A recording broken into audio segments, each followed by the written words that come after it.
don't watch hockey, never really cared much about hockey, but I saw this trending on Twitter, USA, USA, USA, and I was curious and I clicked and I found out that it was about Team USA playing Team Canada because if you're not aware, Canada has been booing the national anthem.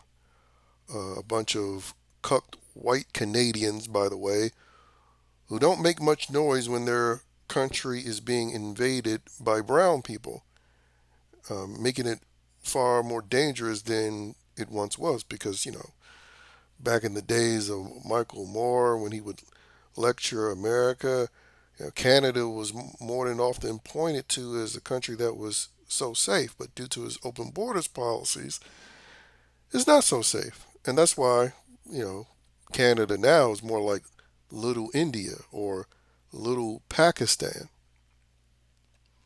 And again, it's always quite telling that you have these people who will make all of this noise to be symbolically bold, I guess, against America because they're booing the national anthem, but they don't have diddly squat to say.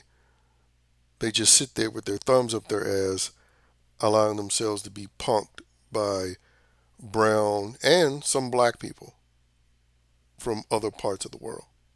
Like literally. And I'm specifically talking about the white Canadian cucks in the audience that were booing.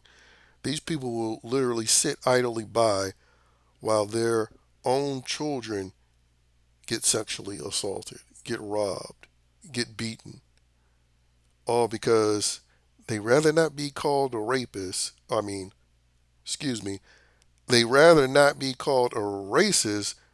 They rather instead allow a brown or black rapist assault their family or themselves.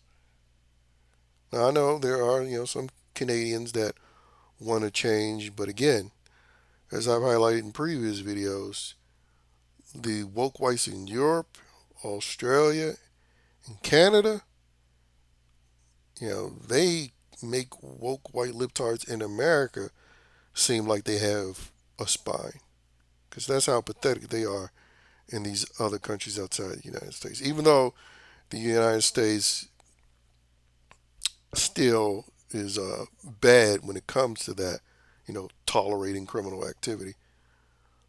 But believe it or not, in these other countries, they're worse. And yeah, it was very appropriate that apparently Team USA defeated Team Canada after having multiple beatdowns and fights between the two teams. But yeah, it's just really pathetic. And apparently Trudeau, even though he stepped down, is still a leading voice in that country. I mean, I just remember how poorly they treated those truckers not too long ago, treating them like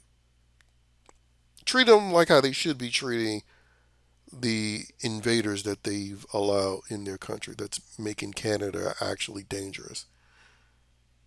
The same thing they're doing to Sweden and other places that were again pointed to, especially by libtards, as these places that shows that hey, America sucks because liberals have always been anti-American. And that's why, again, I'm all for Trump going even harder against these supposed allies. Because the reality is, they haven't been allies at all.